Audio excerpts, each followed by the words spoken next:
શ્રી પ્રતાપરુદ્ર હનુમાનજી મહારાજના સાનિધ્યમાં અને દત્ત પરંપરામાં પ્રગટેલ તમામ ચેતનાઓનું પ્રગટ સ્વરૂપ એવા ભગવાન ઔદુંબરની છત્રછાયામાં અવધૂતિ આનંદના પારાયણ નિમિત્તે અવધૂતિ ગંગામાં માનસી સ્નાન કરવા માટે અત્રે ઉપસ્થિત સર્વે ભક્તોના હૃદયમાં બિરાજેલા ગુરુ મહારાજના ચરણમાં પ્રણામ. ગુરુલાલનો બીજો ભાગ કર્મકાંડ છપાતો હતો ને એ વખતે બાપજીએ આ વંદના સ્તોત્ર લખેલું. દત્તાત્રેય ભગવાનને વંદના છે તો કહે છે, હે ભગવાન, તમારા ચરણોમાં વંદના હજો અને વિક્ષેપ દૂર થઈને અમારું ચિત્ત તમારામાં સ્થિર થજો. ઉપાસના એ વિક્ષેપ નામની અશુદ્ધિને દૂર કરનારું સાધન છે. એટલે અહીંયા વિક્ષેપ દૂર થવાનું. આપણા ચિત્તમાં 3 અશુદ્ધિઓ ને: આવરણ, મળ ને વિક્ષેપ. આવરણનું નિવારણ થાય જ્ઞાનકાંડથી, મળ નામની અશુદ્ધિનું નિવારણ થાય કર્મકાંડથી, અને વિક્ષેપ નામની અશુદ્ધિનું નિવારણ થાય ઉપાસનાથી. આ ઉપાસના છે, વંદન કરવું એ ભગવાનને. અને વિક્ષેપ નડે છે ને એટલે આપણે ભગવાનના ચરણમાં ચિત્ત ભગવાનમાં બહુ ચોંટતું નથી. એનું કારણ વિક્ષેપ છે.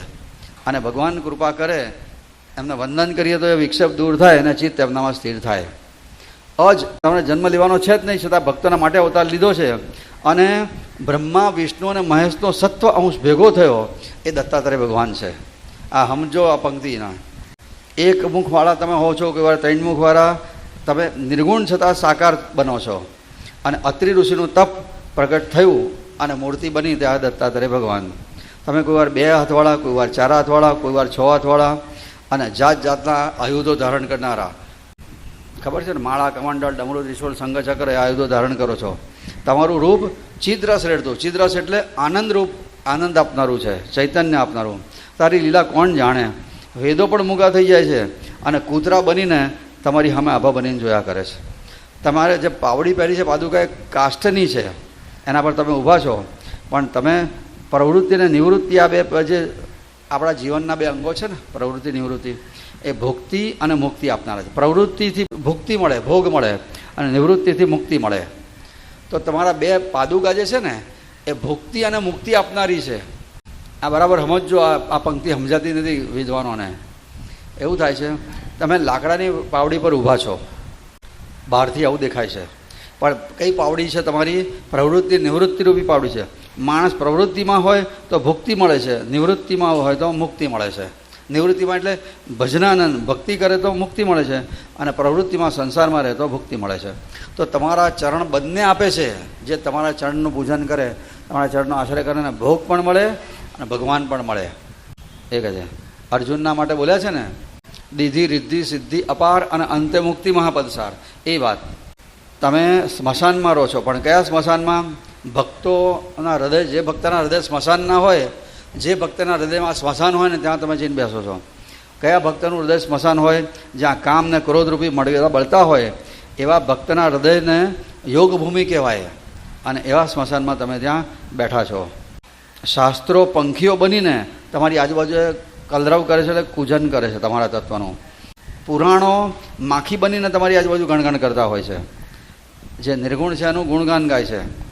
ભક્તે શું કરવાનું? સાધના એ ગંગા નદી છે. આપણે બધા બેઠા છે ને અહીંયા પારાયણ કરી છે, સાધના છે, એ ગંગા નદી છે. સંતોષી સ્વભાવ એ કલ્પવૃક્ષ જેવો છે. અને આ ગંગા નદીના કિનારે કલ્પવૃક્ષ હોય ત્યાં તમે જઈને બેહો છો. એટલે જે ભક્ત સંતોષી હોય અને ભક્તિ કરતો હોય ત્યાં તમે જઈને બેહો છો, એના હૃદયમાં. આ 9મો મંત્રો બરાબર સમજો. જે ભક્ત સંતોષી હોય અને સાધના કરતો હોય એના હૃદયમાં ઔદુંબર છે, ત્યાં તમે જઈને બેસો છો. ના તું ને અણુએ અહીંયા તમને કોઈ કામના છે જ નહીં. તમારા મસ્તક પરની જે જટાઓ છે ને શંકર ભગવાન જેવી, એ તો અગ્નિની જ્વાળાઓ છે, જ્ઞાનાગ્નિની. જ્ઞાનાગ્નિ જે એમના અંતરમાં છે, જટાઓ બનેલી દેખાય છે. તમારું મુખ સચ્ચિત સુખ આપનારું છે, અને તમે આનંદની મૂર્તિ છો. તમે ગેરું એટલે સોનું, કનક એટલે સોનું, સોના જેવા ગેરુ રંગના કપડાં તમે ધારણ કરો છો, ભગવા કપડાં. એટલે વૈરાગ્ય છે. ભગવો રંગ એ વૈરાગ્યનો રંગ છે. તમે ભગવા રંગના કપડાં પહેરો છો એટલે શું? તમે વૈરાગ્યથી સુશોભિત છો. અને ઐશ્વર્ય 6 પ્રકારનું ઐશ્વર્ય હોય એ તમારી 6 ભુજાઓ છે. ગળામાં રુદ્રાક્ષની માળા છે ને, પણ એ બ્રહ્માંડની માળા છે. આખું બ્રહ્માંડ તો ખાલી તમારા કંઠમાં જ છે. અને અહંકારને બાળીને ભસ્મ બનાવી એ તમે શરીર ઉપર લગાડી છે. તમે કોઈ વાર ગુપ્ત હો છો, કોઈ વાર પ્રગટ થાઓ છો. અવ્યક્ત ચિહ્ન એટલે જે વ્યક્ત ના થઈ શકે એવા તમે છો, પણ જરૂર પડે ત્યારે વ્યક્ત પણ થાઓ છો. અનિકેત, તમારે રહેવાની કોઈ જગ્યા નથી, બંધાતા નથી તમે ક્યાંય. અનિકેત એટલે ક્યાંય તમારે આમ જ અમુક જ જગ્યાએ હોય એવું નહીં. આપણે બધા કેતનવાળા, કેતન એટલે રહેનારા, અને અનિકેત એટલે નહીં રહેનારા. કોઈ અહીં જગ્યાએ બંધાયેલા નથી તમે. આત્મક્રીડ, આનંદમાં રહેવા માટે તમારે કશાની જરૂર નથી. અને વિરલા જ્ઞાનીને આ બધી ખબર પડે છે, અને એટલે પોતાના લક્ષ્યમાં તમને જ રાખે છે, ધ્યાનમાં પણ એ તમને જ જુએ છે, ચિત્તથી તમારું ધ્યાન કરે છે, અને લક્ષ્યમાં રાખીને તમારી ઉપાસના કરે છે. તમારે ખબર પડે છે જોડી છે ને તે ભિક્ષા માગવા માટે નથી, અન્નપૂર્ણાની જોડી છે. અન્નપૂર્ણા એટલે આખા જગતનું ભરણ પોષણ તમે કરો છો, કીડીને કણને હાથીને મણ તમે આપો છો. એ વિશ્વંભરી છે. અને પદ્મા કરે એટલે લક્ષ્મી. દત્તાત્રેય ભગવાનનું કોઈક જગ્યાએ ચિત્ર હોય ને એમાં હાથમાં કમળ હોય છે. પદ્મા કરે અને પદ્મે વસે એટલે તમે કમળ ઉપર તમે વાસ કરો છો. આમ તો લક્ષ્મીજીનો વાસ કમળમાં છે. લક્ષ્મીજીનો તમે ચિત્ર જોયું છે ને, એ કમળના સિંહાસન ઉપર બેઠેલા હોય છે. તો કહે છે કે પદ્મા કરે પદ્મે વસે એટલે ભગવાન કોઈ વાર કમળવાળા દેખાય છે ચિત્રમાં. એટલે તમે હાથમાં કમળ રાખો છો, એ શું છે? લક્ષ્મીજીનું પ્રતીક છે. કમળમાં રહેનારી લક્ષ્મીજી તમારા હાથમાં છે. ગાય માતા જે છે તે ગાયત્રીનું સ્વરૂપ છે. જેટલી કૃપા ગાયત્રી મંત્રથી થાય છે એટલી જ કૃપા ગાય આ જગત ઉપર કરે છે. ગાયના બહુ ઉપકાર છે. તો એટલે ગાયને તમે ગાયત્રી માતાના પ્રતીક તરીકે જોડે રાખી છે. ગાયના જેટલા ઉપકાર છે, એનું દૂધ, એનું છાણ, મૂતર, આખું શરીર જગતના કલ્યાણ માટે છે. તો એવી રીતના ગાયત્રી અને ગાય બંને એક જ છે. એ તમારા પડખે ઊભી છે. તમે ગિરનારના દાતાર છો. ગિરનાર ઉપર તમારો દાતાર એટલે શું? આપનારા, અતિશય ઉદાર છો દાન આપવામાં. અને ગોરખનાથનો ગર્વનું નિવારણ તમે કરેલું. કળિયુગમાંથી તારનારા ઋષિ સરસ્વતી તમે જ છો. અને પોતાના ભક્તના મનને આનંદ રંજન કરનારા પણ તમે જ છો. તમને કુરવપુરમાં હોધું શ્રીપાદ વલ્લભ સ્વરૂપે, કે વાડી ઔદુંબરે ગાણગાપુરમાં તમને હોધું, અક્કલકોટમાં હોધું, કંઈ સ્વામીરાજ હશે કે કંઈ શું કે માણિકપુરમાં માણિક પ્રભુ પાસે શોધવા જવું, માહુરગઢમાં જવું, કે ગરુડેશ્વરમાં સ્વામી મહારાજ પાસે જવું. ક્યાં જવું? કે તમે કયા રૂપથી ક્યાં ફરો છો? અન્ય વેશથી ક્યાં ફરો? હે મુનિ, તું ક્યાં નથી? આટલી જગ્યાએ તો તમે લીલા કરી છે, બાકી લીલા નથી કરીને એ જગ્યાએ તમે છો. પાકિસ્તાનમાં તમે છો, લીલા નથી કરી તો. જ્યાં ત્યાં રહ્યો વિલસી બધે જ છો તમે. આંધળા હોય ને દેખે નહીં, અને હું કરું બાપજી કહે છે. દેખે ને આંધો શું કરું? શ્રદ્ધા વગરના હોય ને એ આંધળા. બાપજી અહીંયા એવું કહે છે, શ્રદ્ધા વિહોણો રંગ એટલે કેવો રંગ? આંધળો રંગ. શ્રદ્ધા હોય તો ભગવાન તરત દેખાય. દેખે ને અંધો શું કરવું? એ બધો શ્રદ્ધા વગરનો રંગ છે. એટલે ભગવાનનો 3 વાર જય જયકાર કર્યો. જય દત્ત હે, જય દત્ત હે, જય દત્ત હે તુજરેનું. અને મૌને વિરામી, વૈખરીને મૌનમાં વિરામ આપું છું. અને બધે જ તને જોઈ અને સગળે રમું. અહીંયા નમું ના બોલતા, હા, રમું શબ્દ છે છેલ્લો. કેટલાક નમું બોલે છે. જોઈ તને સગળે રમું એટલે તને બધે જ જોઉં છું, બધે જ તને હું જોઉં છું અને જગતમાં રમું છું. આ બીજો કાંડ છપાતો ને, કર્મકાંડ છપાતો, એના જસ્ટ પહેલાં આ વંદના બાપજીએ લખ્યા પેલી. અને કીધેલું કે આ તમે કર્મકાંડના આગળ છાપો, આવું બાપજીએ ખાસ કીધેલું. બહુ ઉત્તમ સ્તોત્ર છે આ વંદના. ગુરુદેવ દત્ત દયાળ સ્વામી વંદના તુજને પદુર થઈ બધા અમચિત સ્થિર તુજ માતરો. અજ છતાં અવતાર ભક્તો કારણે તે આદર્યો સતવાંશ વિધિ હરિહર પ્રણામ કરું ભજને તુજો. કઈ એક મુખ કઈ ત્રિમુખ તું નિર્ગુણ છતાં સાકાર. હા ધન્ય તપ મુનિ અત્રિનું તું મૂર્તિમંત કળા. એક ભુજ કઈ ચાર ભુજ વિવિધાયુધે અવધૂત હે તુજ રૂપ ચિતર સરે. લીલા તારી કોલય જ્યાં વેદ પણ મુગારયા થઈ સ્વાનનિત પાસે ખડા આભા બની જોઈ રહ્યા.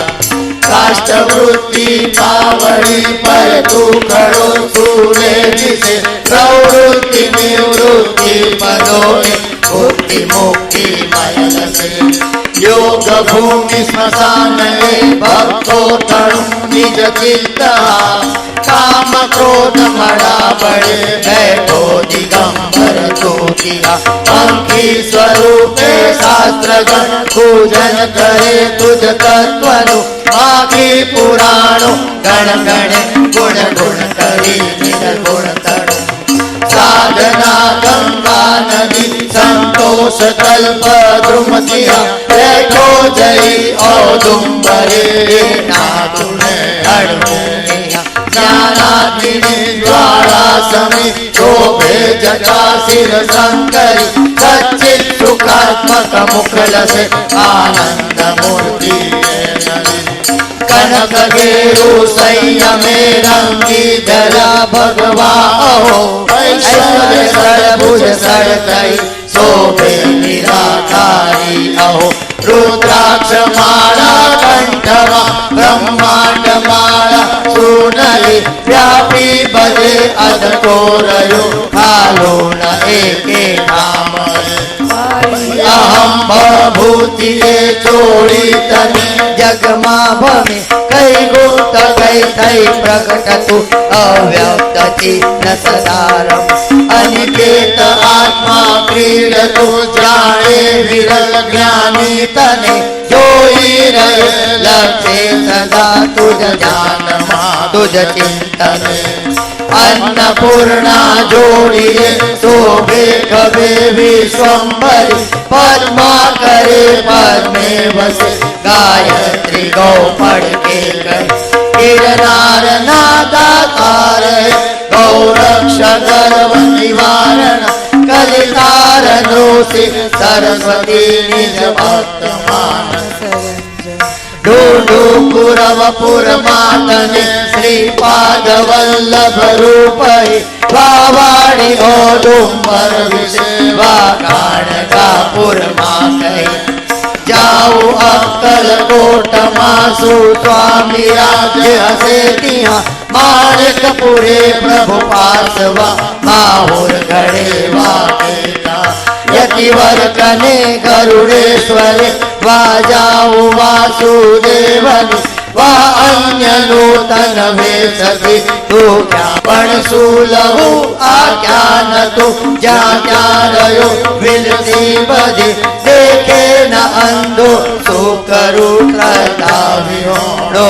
रंग जय दत्त हे जय दत्त हे जय दत्त हे तुझने नमो कौने विरामी पेखरी जोई तने सगड़े रमो गुरुदेव दत्त दयाल स्वामी वंदना तुझने हजो विक्षेप दूर थई बदा हम चित्त सिर तुझ मातजो हम चित्त सिर तुझ मातजो अवधूत चिंतन श्री गुरुदेव दत्त।